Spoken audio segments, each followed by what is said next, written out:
আমাদের জুলাই বিপ্লবের পরে আমরা একটি কথা বারবার বলছি, এই জুলাই বিপ্লবের অন্যতম একটি আকাঙ্ক্ষা হচ্ছে বাংলাদেশের প্রতিটি ক্যাম্পাসে ক্যাম্পাসে ছাত্র সংসদ নির্বাচনগুলো হয়ে যাওয়া। শিক্ষার্থীদের নির্বাচিত প্রতিনিধিরাই প্রতিটি ক্যাম্পাসে তারা নেতৃত্ব দিবে। তো সে আলোকে আমরা ইতিমধ্যে বাংলাদেশের 5টি ক্যাম্পাসে শিক্ষার্থীদের প্রতিনিধি নির্বাচন সুষ্ঠুভাবে সম্পন্ন হতে দেখেছি। ইতিমধ্যে ঢাকা বিশ্ববিদ্যালয় কেন্দ্রীয় ছাত্র সংসদ ডাকসু, জাকসু, চাকসু, রাকসু এবং সর্বশেষ যোগসু নির্বাচন সুষ্ঠুভাবে সম্পন্ন হয়েছে। এবং এই নির্বাচনের মাধ্যমে বাংলাদেশের প্রত্যেকটা প্রান্তরে আমরা চমৎকার কিছু বার্তা দিতে পেরেছি। গণতান্ত্রিক চর্চাটা কেমন হওয়া উচিত, আমাদের প্রার্থীদের মধ্যে পলিসি ডিবেট হয়েছে, ডায়ালগ হয়েছে, কেমন ক্যাম্পাস তারা বিনির্মাণ করতে চায়, বাংলাদেশ নিয়ে তাদের স্বপ্ন কী, তাদের ভাবনা কী, সেগুলো তারা পরিষ্কার করেছে।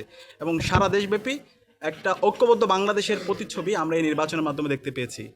তো এই নির্বাচন যে ঢেউ, সে ঢেউ আমরা প্রত্যাশা করেছিলাম বাংলাদেশের প্রতিটি ক্যাম্পাসে সে নির্বাচনের যে তারিখ, সে তারিখটা ঘোষণা হবে।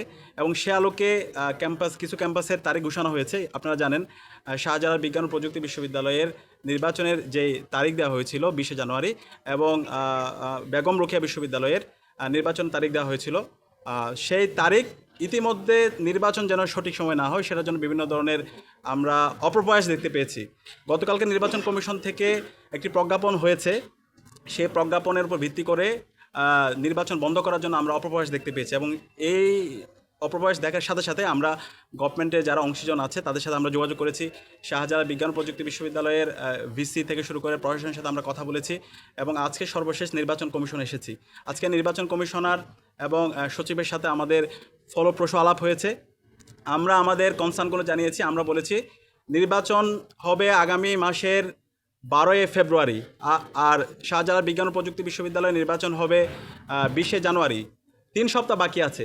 এই 3 সপ্তাহ আগে এই ধরনের নিরাপত্তার অজুহাত দেখিয়ে নির্বাচন বন্ধ করে দেওয়া, এটা কোনো ধরনের যৌক্তিক সিদ্ধান্ত হতে পারে না। এটা সম্পূর্ণ একটা অগণতান্ত্রিক সিদ্ধান্ত। শিক্ষার্থীদের নির্বাচিত প্রতিনিধিরা প্রতিটি ক্যাম্পাসে নেতৃত্ব দিবে। শিক্ষার্থীরা যাকে চায় সেই তাদের নেতা প্রতিনিধি হিসেবে সে নির্বাচিত হবে। সুতরাং এই ধরনের অগণতান্ত্রিক সিদ্ধান্ত ছাত্র সমাজ মেনে নেবে না।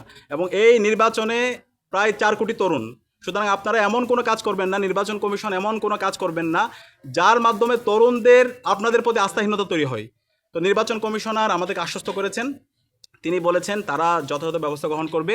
সঠিক সময়ে যেন নির্বাচন হয় সেটার জন্য তারা ইতিমধ্যে ভিসি মহোদয়কে বলেছেন, এবং যারা ওইখানে প্রার্থী আছে তাদেরকে বলেছেন তারা অ্যাপ্লিকেশন করলে এর প্রেক্ষিতে সামগ্রিক নিরাপত্তা নিশ্চিত করে সঠিক সময়ে যথাযথ সময়ে যেন নির্বাচন হয়, এবং নির্বাচনের মাধ্যমে শিক্ষার্থীদের নির্বাচিত প্রতিনিধি যেন মনোনীত হয় সেটার জন্য তারা কাজ করবে।